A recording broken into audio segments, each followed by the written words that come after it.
Welcome to JK Tells a Story, where real-life dramas unfold. Sit back and enjoy today's tale. Looking back, I should have noticed something was going on weeks earlier. For over 7 weeks, my wife Jennifer had been especially attentive to me. She started making elaborate breakfasts instead of the usual toast and coffee. She prepared my favorite dinners, complete with wine service. After dinner, she would change into something beautiful and become particularly affectionate before we retired for the evening. In our 24-year marriage, I had never questioned these changes. I happily accepted them as part of our new normal since our youngest child left for college just a few months ago. I wanted to do more for Jen too. I made sure to be home every evening no later than 5 o'clock. I started taking her to nice restaurants around Fort Wayne. We went to performances at the Arts United Center for the first time in months. We went dancing at the Grand Wayne Convention Center events. I brought her flowers. I was ready to embrace the benefits of empty nest life. My name is Michael Harrison. My wife Jennifer, Jen to everyone, and I had been together for almost a quarter of a century. Like any marriage, we'd had our ups and downs, but the highs far outweighed the difficulties. I was content with life here in northeastern Indiana. I own Harrison Toy Manufacturing, a successful mid-sized company that employs about 80 people in our facility on the south side of Fort Wayne. Over the years, I've become proficient in all aspects of the business: product development, quality control, supplier negotiations, staff management, marketing strategies, and retail partnerships. We specialize in educational toys and have built strong relationships with retailers throughout the Midwest. I take great pride in bringing joy to children through the toys we create. Jen is an incredibly beautiful woman, just turned 45. We're both in excellent shape thanks to good genetics, regular walks along the River Greenway, and careful attention to our health. People often say we make a striking couple at community events around Allen County. Since returning to work after our youngest started kindergarten, Jen has been working as a real estate agent for Thompson Properties, a well-established firm that's been serving Fort Wayne families for over 30 years. The company operates out of a renovated Victorian house on West Berry Street that William Thompson converted into offices.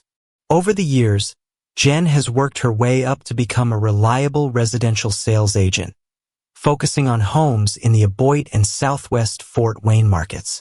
Her steady performance and sincere care for clients has earned her respect among her colleagues. My life changed dramatically on a Wednesday evening last week. I arrived home as usual around 5 o'clock to our house in the Covington Woods subdivision. Jen was busy in the kitchen preparing dinner. Over the past few weeks, she'd been cooking meals that were more elaborate and thoughtful than anything we'd had since before the kids grew up. I kissed the back of her head as I entered the kitchen. Usually, Jen would turn around at this point and give me a proper kiss, but this time she didn't. "I don't deserve the amazing attention I've been getting for the last 2 months," I said lightly. "What's the occasion?" "Nothing special," she replied, but never looked away from her work on the counter. "I'm just glad my husband's home." It felt distant, as if she didn't want to look at me, even for the few seconds it would take to turn around and greet me properly. "Is everything all right?" I asked. "You seem preoccupied." "No, nothing at all," she replied quickly. "Go change, and when you come down, you'll have a glass of your favorite wine." Something felt off. Rather than sharing a tender moment, she seemed eager to hurry me out of the kitchen. I brushed off the feeling and went upstairs. After changing into comfortable khakis and a casual sweater, I returned to find dinner ready. It wasn't extravagant, but Jen had clearly put extra effort into making it special. She'd been doing this for months. Dinner consisted of a fresh salad, followed by herb-crusted salmon with wild rice and asparagus. As we clinked glasses, Jen said, "You know I love you, don't you?" It sounded different from the usual exchange of, "I love you," followed by my automatic, "I love you too." After dinner, we cleared the table together. Jen put away the leftovers while I loaded the dishwasher. As I was finishing up, she said she was going upstairs to change into something more comfortable. When I walked from the kitchen into the living room, the lights were dimmed and Jen was waiting for me, looking beautiful in an elegant silk robe. I didn't hesitate to join her on the sofa. What followed was tender and passionate. She seemed especially responsive that evening, and I was reminded of the intimacy we'd rekindled over recent weeks. "I'm glad we've rediscovered some of the passion we'd lost over the years," I said afterward, holding her close. Our conversation drifted from how good she looked approaching 45 to how well we'd both maintained ourselves. "You could easily pass for 35. I told her that I was nearly asleep when Jen spoke quietly. "Honey, I need to talk to you about something." "About what?" I answered drowsily. "First," she began, "you know how much I love you, don't you?" "Yes, and I love you just as much." "Michael," she said so quietly I could barely hear her. "This Friday I made plans for Saturday evening with a man from my office." Her announcement took several seconds to register. When it did, I sat up and looked directly into her eyes. "What are you talking about?" She tried to guide my head back to where it had been resting, but I resisted. "What exactly are you saying?" I repeated. "It won't affect how we feel about each other. I'll still love you and you'll still love me." "Are you serious? Is this some kind of joke?" "No, Michael, it's not a joke. I have a date Saturday with a man, a development consultant from out of town who's been working with our office. We're going to have dinner and dancing and then go to his hotel. I'll spend the night with him and come home late Sunday morning." "So you're planning to spend all Saturday night and Sunday morning with some guy?" "Please don't put it that way. Sounds so crude. He's a wonderful person. I really care about him." I was now fully awake and listening carefully. I started getting dressed, making it clear our intimate time was over. "Please, Michael, don't be like that. I still love only you, and you still love me. It will only be this one time, and then it will all be over. In a week, we'll be exactly as we are now, and you'll be able to move past this." "I don't think so, Jen," I said sharply. "Who is this Prince Charming? Just when things are going so well for us, why do you want to completely destroy our marriage?" Jen, now putting on her robe, said, "I don't want to tell you his name because it's not important for you to know, and I don't want you confronting him." "How long has this been going on?" I asked. "It's not an affair. We've barely touched each other." "What do you mean by barely touched? Holding hands? Hugging? Kissing?" Jen didn't answer, which led me to believe it had progressed further than she was willing to admit. "He was brought in about 6 months ago from a consulting firm in Chicago to help us with a large residential development project in the Aboit area. Due to its complexity, I and several other agents have been working with him on market research and sales strategies. I've been the primary liaison with him because of my experience in that market. Over time, we became very close. 2 months ago, he told me he had strong feelings for me and wanted to be with me. I wasn't about to sneak off to some cheap motel or stay late at work for an encounter in the office. Our connection was special and too valuable for that kind of cheap liaison. We wanted a special evening that would be just for us. He asked if I could come up with an excuse to get away for the weekend, or at least for one night. I told him I doubted I could create an excuse that would cover such a long period. Besides, I said, I really don't want to lie to my husband. He asked if my husband would be willing, or could be persuaded, to allow us to be together for an evening or weekend. I told him I know how deeply you love me, but I wasn't sure if you would divorce me over a one-time encounter. I didn't think so, especially if you knew it was just a single episode that would never happen again. But I couldn't be certain. Why would you want to do this to us, Jen? We have everything anyone could want in a marriage. We love each other, we have great kids, no financial problems, and our health is good. Why? He convinced me that I was missing something. You're the only man I've ever been with. I feel like I need to experience more. He showed me there could be more. This will make me complete. Besides, he cares about me, and I have feelings for him too. This isn't some sordid affair. But Jen, I protested. We have such a wonderful relationship. You're the only woman I've ever been with, and I'm the only man you've ever been with. You don't understand, Michael. I need this. I want this. I want him. Why do you need this? He's an incredibly handsome man who's much younger than me but finds me irresistible. I'm drawn to him powerfully. I just need to have him at least once. Otherwise, I'll never be satisfied again. He feels the same way. Please, darling, let me do this, and then I'll be yours forever. I will never agree to this. It will destroy us and our marriage. No, it won't, darling. Let me do this, and I'll be the most wonderful wife you could imagine. I'll take care of everything, cooking, household management, all of it. I'll be the best partner you could dream of. You can do anything you want with me, anytime. I'll treat you like a king for the rest of your life, and I'll never touch another man again. I promise. Except I'll have a wife who betrayed me, I replied. For a man, this is the ultimate expression of disrespect. You're going to have to accept this, Michael. I'm going to do this. I need to get this out of my system. It won't change anything between us. I'll still love you, and you'll still love me. So that's why you've been so attentive and affectionate for the last 2 months. It had nothing to do with us becoming empty nesters. You thought if you were extra loving, I'd be less likely to leave you over this one-time encounter and more likely to agree to your plans. That's not going to happen, I said firmly. Jen remained adamant despite all my arguments and protests. Her decision was made, and she had no intention of changing it. She would have to face whatever consequences might come. I wasn't going to beg. I went up to the master bedroom, gathered clothes for the next day and some toiletries, and moved into the guest room. Our house had a guest bedroom with its own small bathroom.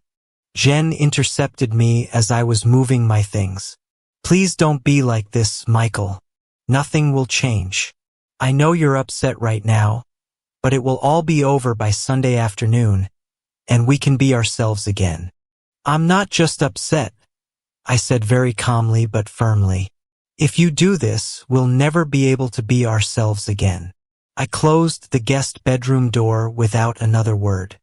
Left alone with my thoughts, I considered all the obvious alternatives. Divorce, separation, physically preventing her from going, calling her parents, calling our kids. But I couldn't divorce her. Despite her temporary confusion, I still loved her deeply. I rejected the other obvious options too. I had no intention of leaving my own home. She might decide to call off her plans if family members intervened, but that would mean it was due to outside pressure. If she decided against it, she would have to make that decision herself, based on the merits of our marriage.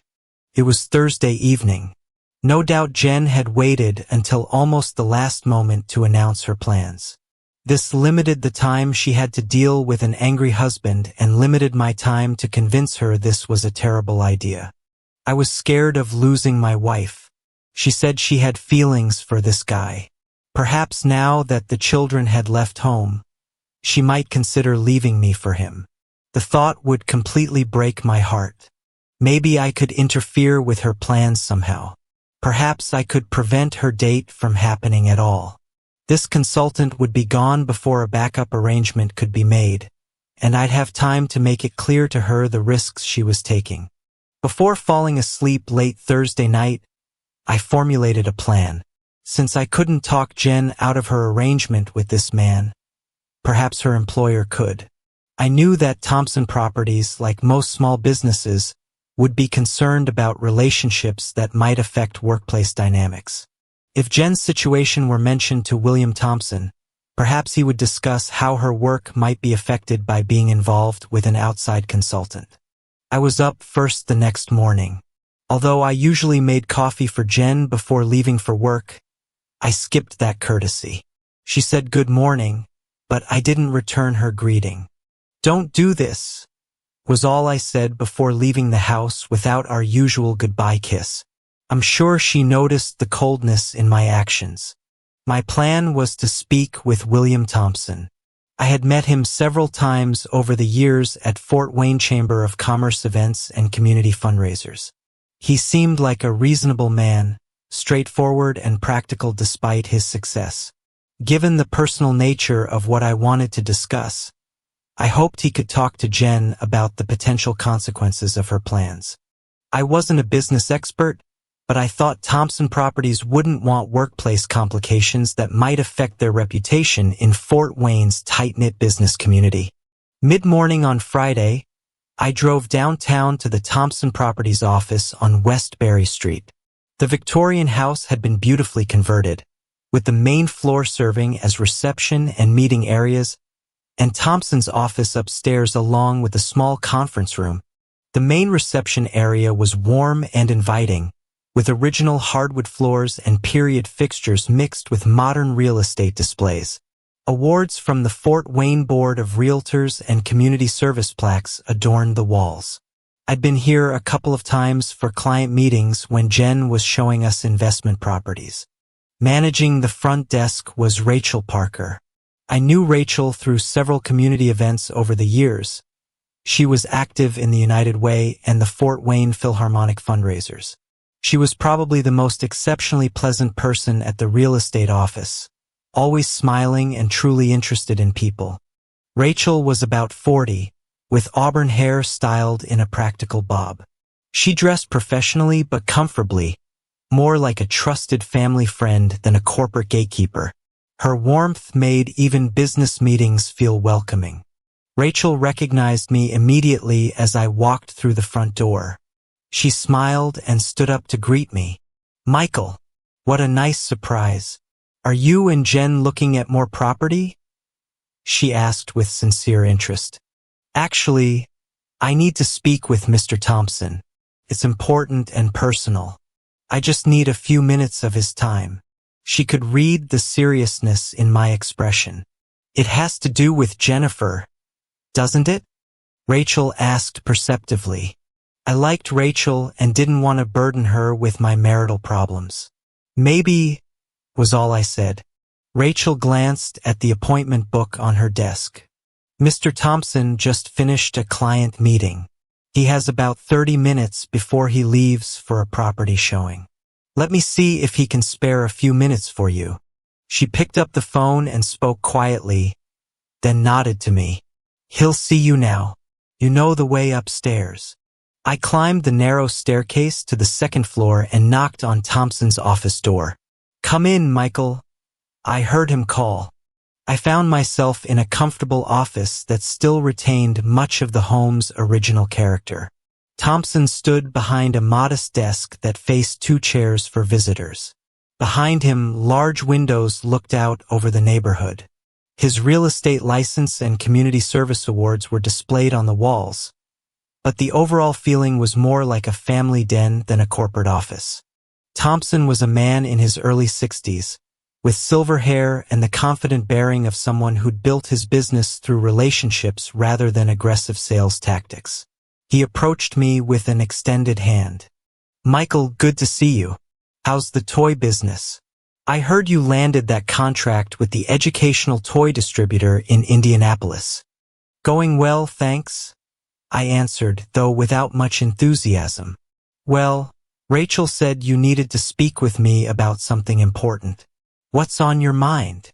Suddenly I had doubts about what I wanted to discuss, but I began explaining what I thought I wanted to tell him. "I'm sorry to be coming to you with this, Mr. Thompson, and I feel awkward about it. The point is, my wife Jennifer has informed me that she intends to spend Saturday evening with the development consultant who's been working on the Aboit project.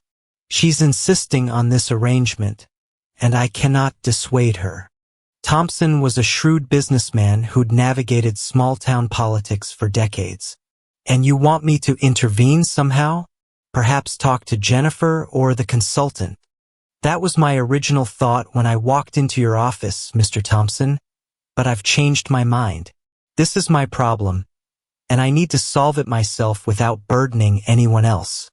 I appreciate your discretion, Michael. These situations can be delicate, especially in a community like Fort Wayne where business and personal relationships often overlap. Jennifer is a good agent, reliable and honest with clients. I'd hate to see anything complicate her work here. Yes, sir, was all I could say. Thompson leaned back in his chair. You know, in 30 years of business, I've learned that workplace relationships can create complications, especially with outside consultants who don't have to live with the long-term consequences. I've been thinking we should have clearer guidelines about these situations, but that's something for the future. Thank you for seeing me, Mr. Thompson. I'm truly sorry I came to you with this. This is my problem, and I can handle it myself. I turned and left, heading back downstairs where Rachel was waiting. How did it go? She asked. I shouldn't have brought this problem to Mr. Thompson. I feel foolish, I replied. Then I asked if I could sit in the reception area for a few minutes to collect my thoughts. Of course you can. Let me get you some coffee. You look like you could use it. I sat in one of the comfortable chairs near the window, feeling like I was out of options. I couldn't stop Jen from going on her overnight encounter with this consultant. I put my head in my hands and began feeling sorry for myself. Then I heard Rachel say, "It's almost lunchtime. Why don't we go get something to eat? Sometimes it helps to talk things through." I thought spending time with Rachel would be truly helpful. She put a sign on her desk indicating she'd be back in an hour, then took my arm, and we walked to Club Soda, a quiet restaurant she particularly enjoyed on West Main Street. We started with iced tea, and before we ordered, Rachel said she wanted to know what was really bothering me. I told her the whole story. We ordered lunch and talked while I picked at my Caesar salad and Rachel enjoyed her chicken salad sandwich. After the meal, we ordered coffee. We were both quiet until Rachel said something unexpected. "Did you know my late husband was a small business owner like you?" I knew she was a widow and that her husband had died several years ago, but I didn't know much about him. Yes, he owned Parker Electronics, that little repair shop that used to be on Calhoun Street. I worked with him there for 15 years before he passed away. We built that business together from nothing. I remembered the shop. It had been a fixture downtown for years. Tom died of a heart attack 6 years ago, right there in the shop while he was working on a customer's television. He was only 45. Rachel was emotional talking about her late husband. "He was always my partner in everything," she said. "Maybe that's why I never remarried. It's hard to imagine starting over with someone else." She continued, "But the point of my story is that Tom often talked about problem solving in business. He had this philosophy about giving customers options. He'd say, when someone brings you a broken TV, don't just tell them what's wrong with it. Give them choices, repair it, upgrade to something better, or help them understand why replacement might be smarter. Structure the choices so that no matter what they pick, they feel good about their decision." He used to say the same thing about any difficult situation. Give people choices, but make sure you can live with any choice they make. Rachel's insight struck me, though I wasn't sure I understood how to apply it. "Are we still talking about Jen's plans?" I asked. Rachel looked at me directly and said, "Give her choices, Michael, but structure them so that no matter what she chooses, you can live with the outcome." At that moment, Rachel reached across the table and briefly took my hand. "You're a good man facing a difficult situation. You'll figure out the right thing to do." After lunch with Rachel, I returned to work but stayed late because I didn't want to spend the evening with Jen. I even stopped by the Old Crown Brewing Company on Harrison Street to have a few beers with some business colleagues. When I arrived home at 10 p.m., Jen was waiting for me in the kitchen. You didn't even call to say you'd be late. I worked so hard to make us a nice dinner. It's in the refrigerator if you want something to eat. I was hoping maybe you'd come back to our bedroom tonight. Then she noticed I'd been drinking. You've been drinking, she observed. I stayed late because I didn't want to deal with you tonight, and I had a few beers to help me forget about what you're planning to do tomorrow night. Now I'm tired and going to bed. Don't worry about tomorrow night, Michael. It will be over and in the past before you know it. We'll be the same as always. I ignored her and went straight to the guest room, closed the door, and collapsed on the bed. Surprisingly, I woke up early the next morning. After coffee and toast, I started my weekend routine. Cutting the grass, pulling weeds, washing both cars in the driveway. When I came back inside, Jen was getting ready to leave. I'm going to Headline Salon for the full treatment, then getting my nails done at the place in Glenbrook Square, she announced. I'll see you in 3 or 4 hours. I just poured another cup of coffee and watched her leave without saying a word. Before she reached the door, I said, "Don't do this, Jen. This won't end well." I showered, got dressed, and spent time at Menards and Meijer, taking care of weekend errands. When Jen returned in the early afternoon, it was obvious she had prepared extensively for her evening. Her hair was styled in an elegant updo. Her fingernails and toenails were perfectly manicured in deep red. But I had been busy too. Jen looked around as she passed through the living room and family room, then stopped and called me into the kitchen. "Michael, why is the area rug rolled up and the coffee table pushed against the wall?" I looked toward the living room and said, "I created space for dancing. I also moved the sofa closer to the fireplace." "Why are you doing this?" Jen asked. "I'm doing this for you. I'm going to convince you to stay home tonight and spend a romantic evening with me instead. Come to the kitchen. Let me show you what I have planned." As Jen followed me into the dining room, I pointed out that the table was set for 2 with our finest china and crystal, complemented by our silver flatware. There was a large bouquet of roses in the center with candles on either side to create an intimate atmosphere. The table was set like an upscale restaurant. 2 forks to the left of each plate, knife and spoons to the right, dessert spoon placed horizontally above the plate, crystal water glass at each setting. "I know what you're trying to do, Michael, but it won't work. You know I have plans for this evening," Jen said. "I know your plans, but you can always change them when something better comes along. Would you rather disappoint me or your consultant? Please, Michael, don't do this to yourself. Let me try. After dinner, I'll serve dessert vanilla ice cream with a shot of creme de menthe, then coffee with your choice of liqueur. For music, I chose that jazz collection we bought at the Johnny Appleseed Festival, perfect for slow, intimate dancing. Of course, we'll have a fire in the fireplace. Michael, I need to get ready. I bought a new dress for this evening, and I don't want to be late." She disappeared upstairs to the master bedroom. When I heard the shower start, I went upstairs and changed into black slacks, a black dress shirt, and my best shoes.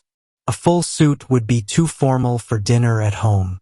When Jen reappeared downstairs, she looked stunning. It was a classic little black dress with a sophisticated neckline that was sophisticated rather than revealing. The dress reached just above her knees, and she wore black heels with modest height.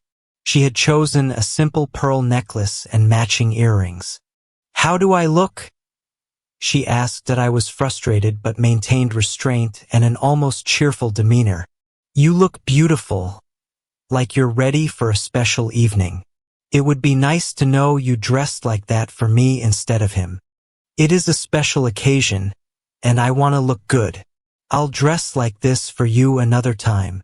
Just then, I heard one of my favorite slow songs beginning to play on the sound system.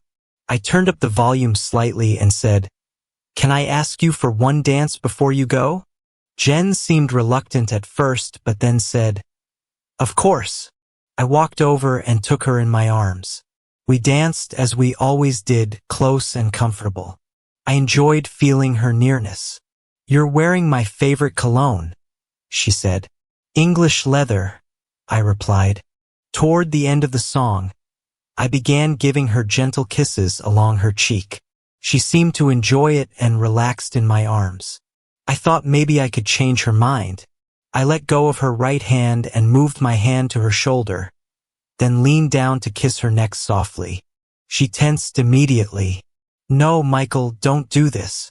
You know I'm leaving. We can do this another time. It's not too late to change your mind." "I'm not going to change my mind, Michael. I'm keeping my plans, and I don't want you to make this harder." "Don't worry, Jen. I won't interfere anymore. I see you've made your decision and it's final. However, there are two things I want you to do before you walk out that door." Jen looked at me suspiciously. "First, I want you to see what the dining room looks like with the candles lit and the lights dimmed. I want you to remember how romantic it looks when you leave." I lit the candles and dimmed the lights. "We can have a romantic dinner next week, Michael." I walked up to her and took her left hand in mine. I removed her wedding ring and engagement ring from her finger. "I don't want you with him while wearing the rings I gave you on our engagement day and wedding day." Jen looked concerned as I placed her rings, along with my wedding ring, on the small table in the hallway. She looked embarrassed but only said, "Okay." As Jen turned to get her wrap and purse, the doorbell rang. We could see a silhouette through the frosted glass of the front door. Who could that be at this time? She wondered. Since she was closer to the door, she opened it. "Rachel, what are you doing here?" I walked around Jen and extended my hand to help Rachel into the hallway. Jen stared at Rachel's outfit, something completely different from the conservative professional image she was accustomed to seeing at the office. Rachel wore a sophisticated burgundy cocktail dress that was tastefully cut with a flattering neckline, knee-length with a classic style. Her auburn hair was styled beautifully, and she wore understated but refined jewelry. She didn't just look good. She looked radiant. "Michael invited me for dinner when he lit the candles," Rachel said matter-of-factly. "He promised me candlelit dining, slow dancing to romantic music, cozy conversation by the fireplace, and a wonderful evening together. What woman could say no to such an invitation?" "You look so different from the office," Jen said involuntarily. "I like to dress appropriately for special occasions," Rachel replied. She then added, "And you look beautiful too. That's a lovely dress. David will certainly appreciate it." "David? You know about David?" "Of course, David Matthews," Rachel replied. "Most people around the office know about him." "Most people?" Jen asked, clearly surprised. "Well, it's a small office, Jennifer. David's been working closely with our team for 6 months. The way you two interact during project meetings hasn't exactly gone unnoticed. Plus, Fort Wayne's real estate community is pretty tight-knit. People talk." "How could they know? We tried to be so discreet." "Discreet," Rachel said gently. "From the moment David arrived from Chicago, it was obvious he was interested in you. Your response to his attention was pretty clear too. You began staying late for project meetings, taking longer lunch breaks on days when he was in the office, and dressing more carefully on days when you knew he'd be around. Then there were all those site visits to the Aboit development that only required one agent. In a small office like ours, these things don't go unnoticed." "I had no idea I was so obvious," Jen said quietly. "It was supposed to be just professional collaboration. Then I became genuinely interested in David. Finally, We admitted to each other that we had feelings and wanted to be together, at least once. Well, now you can, I said. I lifted Jen's wrap and placed it over her shoulders, then opened the door for her. Don't come back until tomorrow morning. I gently guided her toward the front porch. Michael, I never intended for things to get this complicated. I gave you every chance to decide to stay home with me, but you chose to spend the evening with David. I hope you enjoy the choice you made. My last words to Jen before closing the door were, "Have a wonderful time tonight." "I'm sure I will." Jen stood on the porch for a minute or two before walking to her car parked in our driveway. I heard her drive away. I felt sad that I couldn't convince her to give up her plans and stay with me. Things would never be the same again.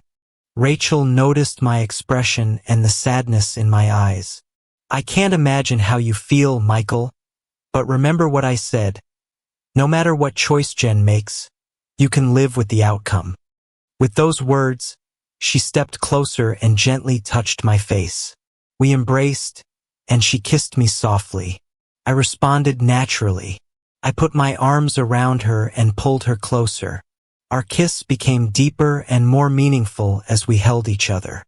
We were both breathing deeply when Rachel pulled back slightly and said, "Let's have dinner." I told her dinner wasn't quite ready, but she could help if she wanted. In the kitchen, I pointed to 3 open bottles of wine, a light Chardonnay, a rose, and a rich Cabernet. She chose the Chardonnay. After pouring her wine and letting her taste it, I put an apron on her and, standing behind her, tied it securely.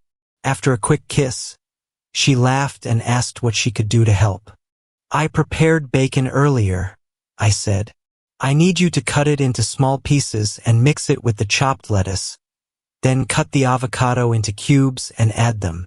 While Rachel worked on this and sipped her wine, I began feeling uncertain. I was standing next to this wonderful woman, and suddenly I felt inadequate. Compared to me, who had only been intimate with one woman my entire life, she probably had much more experience with relationships over the years. I walked up behind her and put my hands on her waist. "I've never been with anyone but Jen. It makes me worry that I won't be as good as the men you've been with before." Rachel leaned back against me. "I'm not worried, Michael. Just be yourself with me, and we'll see where it leads. If I want something different, I'll tell you. If you want something from me, just ask. By the way," she added with a warm smile, "I value authentic affection and tenderness above all else." I kissed the back of her head. "Thank you. You have a way of making a man feel confident." "The salad is ready," she said, taking the bowl to the dining room. I helped her to her seat and took my place at the head of the table. Before we started dinner, I refilled our wine glasses and we made a toast. "Here's to an unforgettable evening together," she said. "I couldn't improve on that sentiment," I replied. Dinner proceeded beautifully. Even though I had to get up between courses to serve the next dish, Rachel made everything feel natural and enjoyable. She complimented the meal and said it was better than anything she'd had at the Canterbury Green Country Club. When we finished dessert, I told Rachel to relax in the living room while I cleared the table. Once the dining room was restored to perfection, I joined her. Rachel was swaying gently to the soft jazz music from the stereo. When I approached, she moved into a dance position, and we enjoyed the music together. "This is so romantic, Michael. I'm having such a wonderful time," she said. "Me too," I replied. "You should know that I haven't been in a relationship in a long time, and I haven't been with many people. But I care about you very much, and when we part, I want us to remain close friends." It didn't take long before we stopped dancing and simply held each other. My arms were around her waist, and hers were around my neck. We pressed close, and I was very aware of her warmth and softness. I'm sure she was equally aware of my response to her nearness. I leaned back enough to kiss her neck and throat gently. Rachel tilted her head back to allow me better access. When our connection began to intensify, Rachel stepped back softly. "Give me a few minutes to change into something more comfortable, and then we can sit by the fireplace and get cozy. You can change too if you'd like." I took a few minutes to change into comfortable silk pajamas and a matching shirt. I poured myself coffee with a splash of Irish cream, then sat on the sofa to wait for Rachel. A few minutes later, I heard Rachel behind me. Before I could turn around, she wrapped her arms around the back of the sofa and kissed my neck gently. I turned to see her standing behind the sofa, wearing an elegant black silk robe that was loosely tied. Her hair was down, flowing softly around her shoulders. I took her hand and helped her around to sit beside me. She was so beautiful that I couldn't help but kiss her. At first, it was tender and sweet, but then our connection deepened into something more passionate and meaningful. We spent the evening together by the fireplace, talking quietly and enjoying each other's company. The connection between us felt natural and right, a comfort I hadn't expected to find on such a difficult night.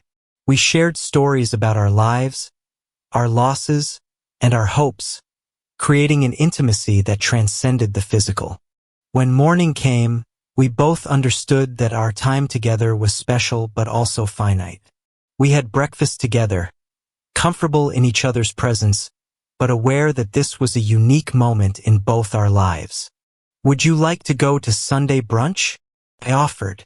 Rachel quickly agreed, and I took her to Café Janelle on West Jefferson Boulevard, a quiet place known for their excellent Sunday brunch. When I returned home around noon, I noticed Jen's car in the garage.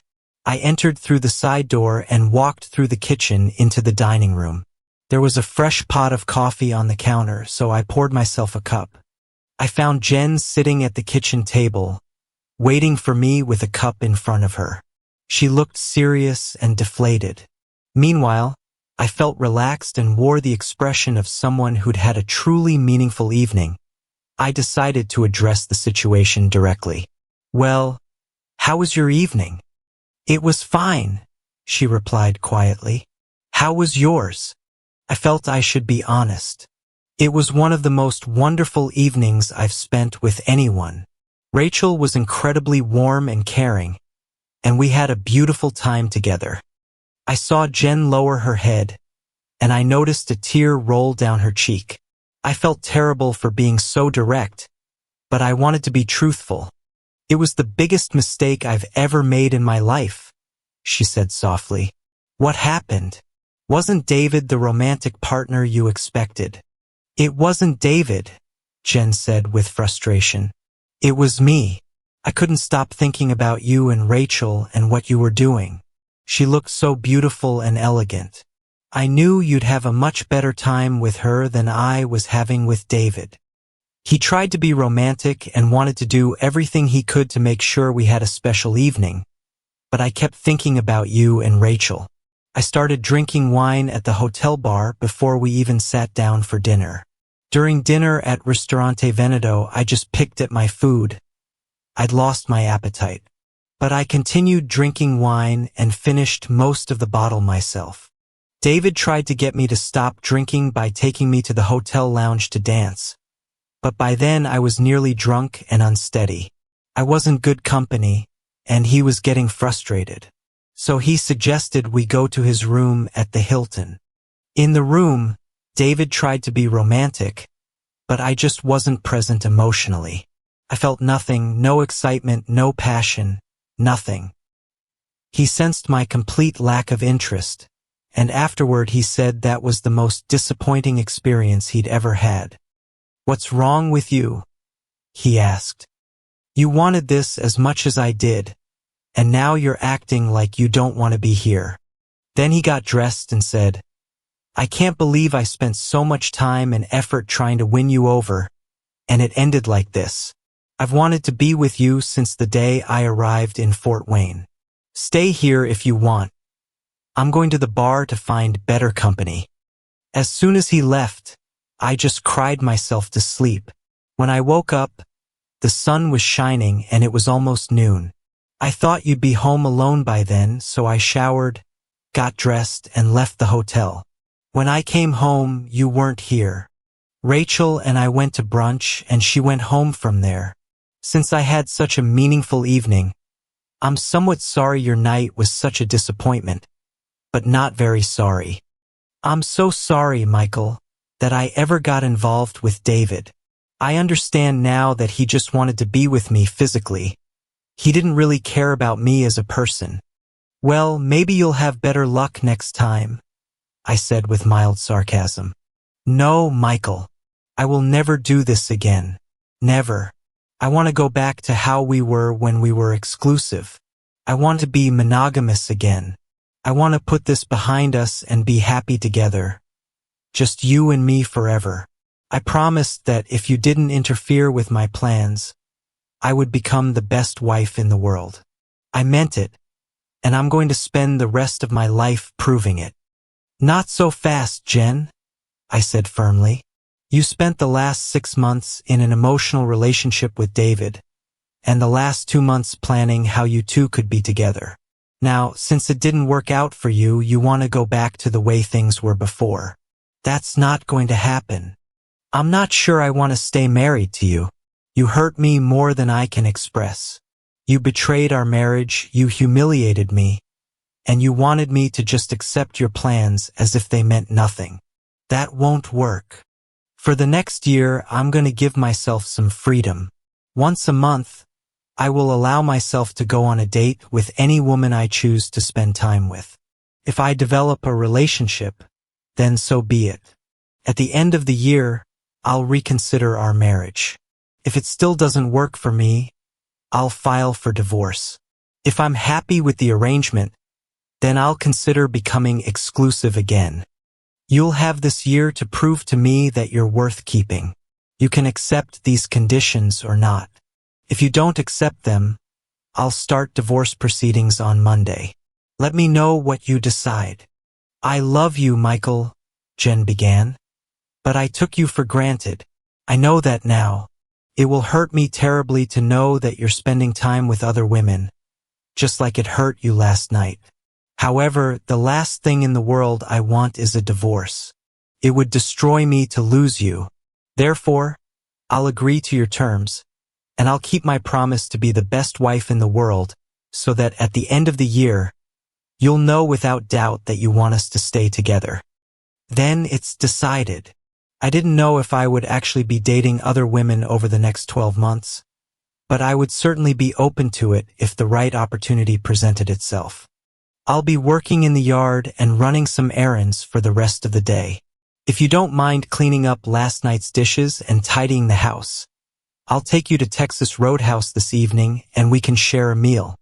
This suggestion was my way of trying to normalize our situation. In the future, I didn't want any ongoing tension between us when my probationary year began. After a few weeks, things were progressing well. Jen was an attentive wife, and it seemed sincere rather than forced. Our meals had improved significantly, especially dinner. Each evening included a glass of wine. The meal typically consisted of a small salad or cup of soup, followed by a modest appetizer, then an entree like a 6-ounce steak with potatoes or rice and vegetables. She even added small desserts after dinner. After dinner, Jen washed the dishes while I helped by clearing the table and putting away leftovers. One evening while we were having dinner, Jen said very casually, "I talked to Rachel today." I tried not to show surprise and replied, "Oh? What about?"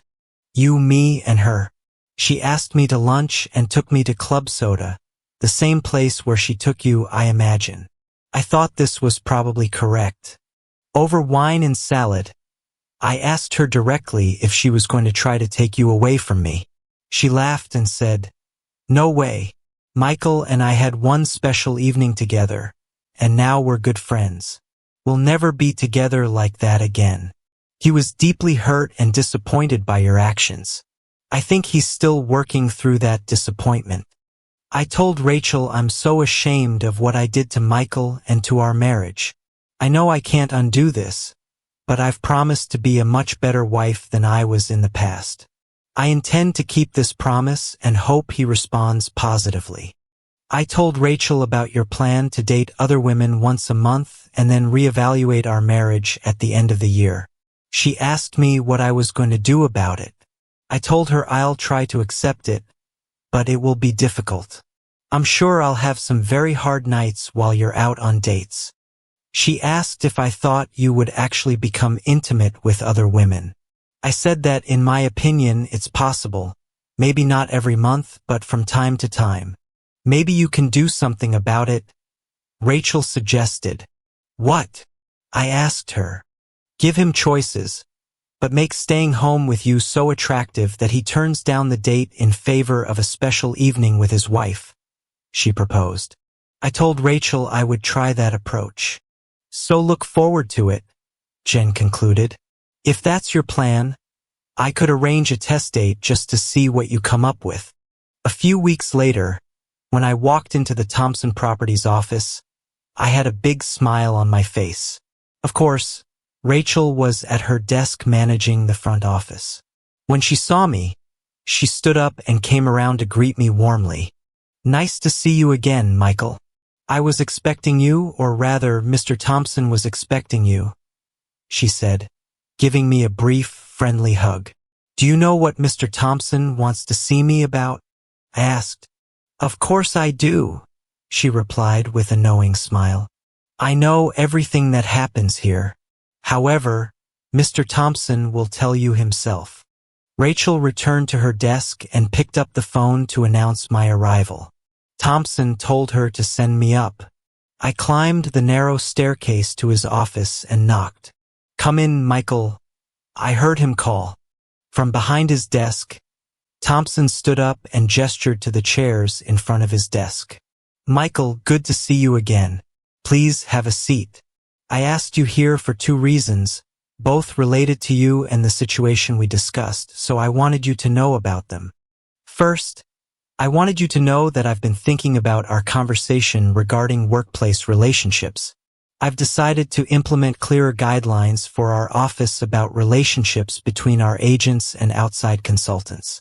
It's not a policy aimed at Jennifer specifically, but rather a general guideline to prevent future complications.